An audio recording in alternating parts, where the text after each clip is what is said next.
Good morning. It is Monday. I think today is April 22nd. I'm your urban farm girl underscore 2277.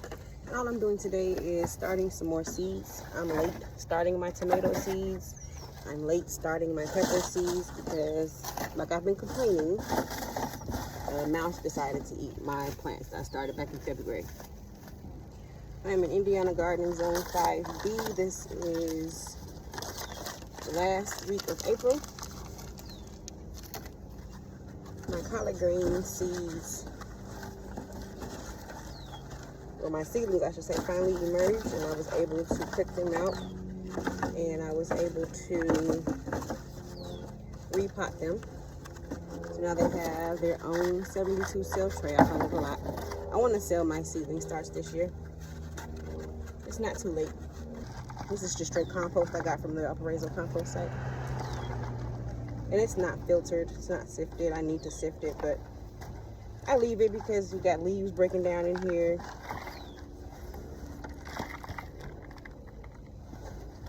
Twigs still breaking down. The big chunks I do take out and break those down and squeeze them a little bit. Like this is a rock that can't go. Heard that? All of my tomato plants died because they were eaten or they dampened off. My pepper plants the same. I went to bed one night and my pepper plants were perfectly fine and I was so excited about them. And the next morning when I woke up, all the heads were eaten off of them. Prompted me to go on an all-out mouse hunt, and I caught the booger. And my seedlings have been growing ever since. I will never, however, leave my seedlings indoors because we live right by a field. And I won't leave them outside either without spraying cayenne pepper. That is what drew the mouse away from my plants and into the trap. Cayenne pepper did the trick. And I was so grateful.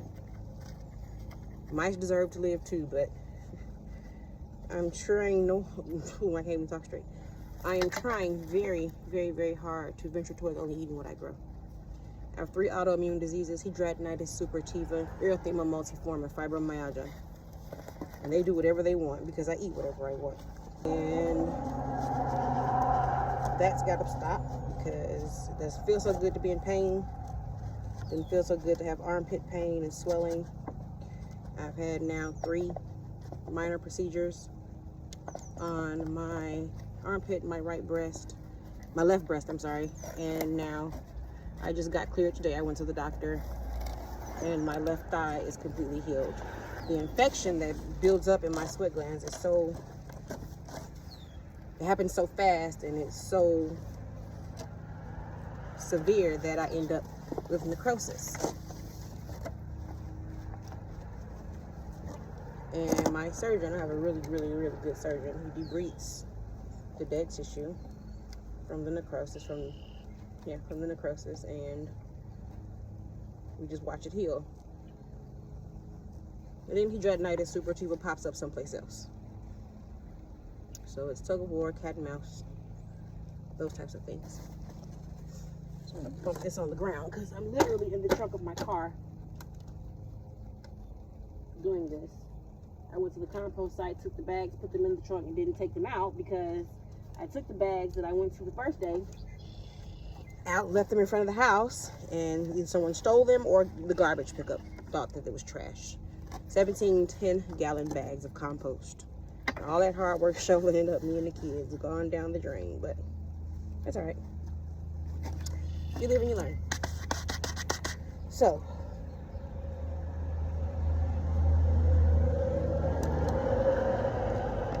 what do I want to plant in this 1, 2, 3, 4, 5, 10, 15, 20, 25, 30, 35, 40, 45, 50. So I've got 50 cells. What do I want to put in here? Do I want to put tomato seeds, or do I want to finish picking out my collards? I have a dilemma. I think I will prick out my collard seedlings. That's what I'm going to do. I'll be right back. Alright, so here are the rest of my collard seedlings right here. These are the Bates collards. These here are Catskill Brussels sprouts. I've got Copenhagen cabbage and mammoth dill. Mammoth dill's not ready. This is such cute. I like this tray. I got it from Menards. It was $11.99. I think this is one reason why my seedlings don't make it, because either I didn't water this enough before, whatever. Now, where is my dipper? No, that's my marker. All right, I've got my dipper, so I've decided that I am going to put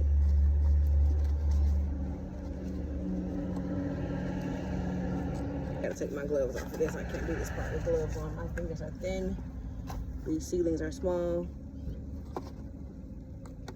And I'm poking this all the way down to the bottom to get good root flow. Let's see. Now I got it down to the bottom. I want the roots to put a little more around there. Yeah.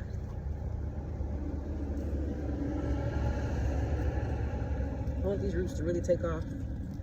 Have some really good collard greens. When you grow collard greens before the summer hits, they taste so much better. They're not bitter. Some people like to put apple cider vinegar or white vinegar in their collard. You ain't got to do all of that.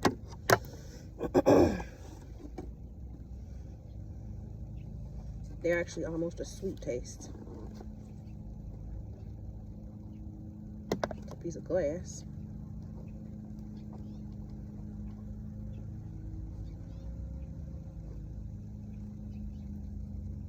I have great faith that little tiny itty bitty one will survive. But yeah, so that's how it's supposed to come out in a plug. Break the plug apart, get my dibber, put a hole in it, put a hole in the compost, and I transplant my babies. It's nerve-wracking to do this because some of the seedlings do die. They don't make it. You have to pack it down good so there's no air. You don't want any air near your roots.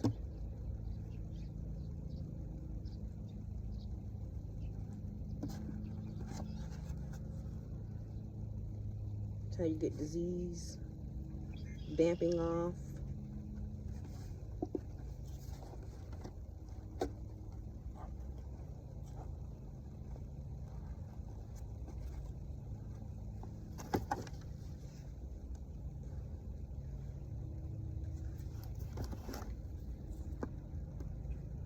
I am totally excited about this garden season. My mind just was on something else. I was thinking about something else. I'm sorry. But I'm totally excited about this garden season. I'm really not excited that my seedlings aren't getting as large as I wanted sooner. But every year, every gardening year has a tale of its own. This is going a whole lot quicker than I thought. Thank you, Lord.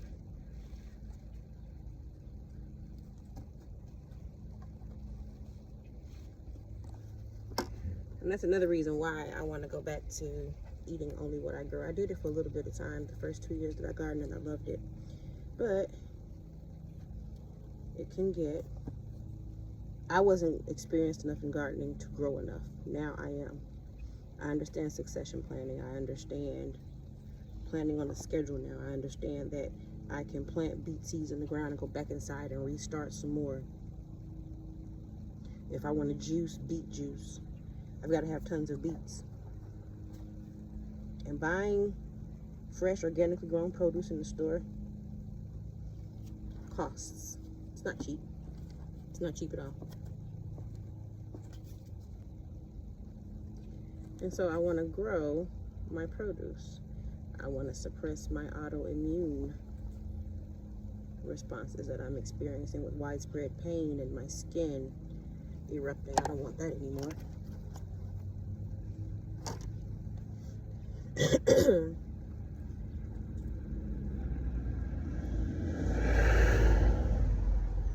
They speed up and down this side street. It ain't really a side street if you're going that fast and you are not the law. You have nowhere to be. Let me stop lying. I ain't in that man's life. I don't know where you got to be. But I do know that this year things, everybody says is at the beginning of every year. We're now through the first trimester of the year. Or through the first quarter, I should say. I don't know. However you want to math it up. This is April going into May, so months 1 through 4 are over. So it's a quarter of whatever. It's trimester. whatever you want to call it.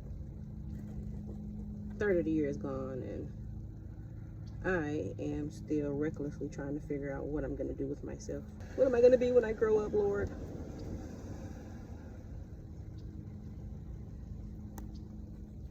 I'm supposed to start nursing school at the beginning of this month. I don't know how that's going to work. I've put it off several times, and I need to stop putting it off, because the more I put it off, then the more I'm going to be tempted to just say, forget it, I'm not going. But employment as I would have it right now, and job security as I would have it right now, and financial security as it would be right now, that's not, I am not it, and that's not okay. How many more seedlings do we have left? I've got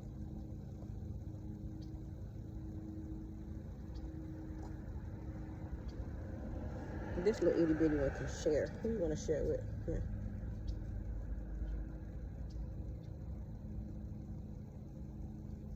Because I've got 2 full rows, 3 full rows. I can put something else there. Because I don't have any more colors. That's it. So here, you can share. You guys are tiny.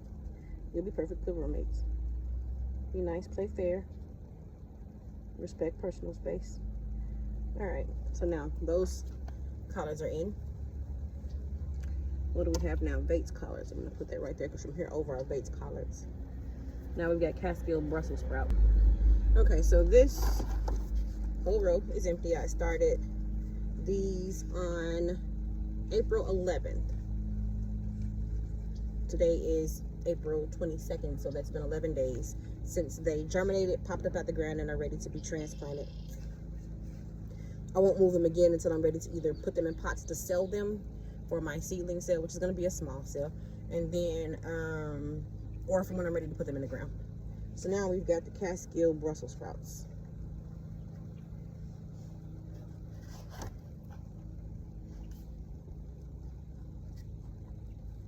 And that's crazy, because only one of these Brussels sprouts survived to germination in this container, in this little cell. Get back in frame.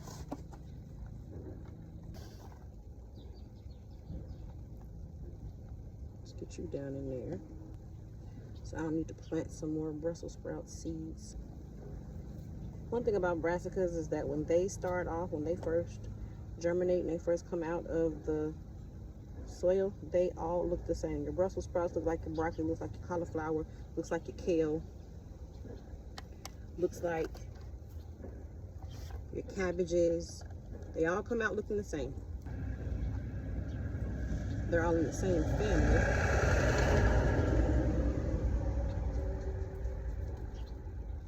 And well, that's it. There you have it. They're all in the same family. Now, if these seedlings don't make it, no, I'm not going to quit gardening. I'm just going to be frustrated and talk about it and complain. That's all that's going to happen. You never quit gardening. You just come up with something else. You just come up with a better game plan for your everyday life. You don't quit. Yeah. Some people tell me, oh, they're too little to prick out. If Charles Dowding can prick his seedlings out this tiny, I can learn how to. And I'm going to, because I like this method. I just got to figure out how to do it right. That's all that is. You just got to figure out how to do it right. You got to press them in good, so that way you don't have any air pockets. All right, so this whole tray, I'm going to put 2 in here, because these little lonely brand new ones that just emerged the other day. Because I've got so many seeds in each one of these cells that I prick out some seedlings, and then 2 days later there's another plant popping out because it finally germinated. Gave it some room to do its thing.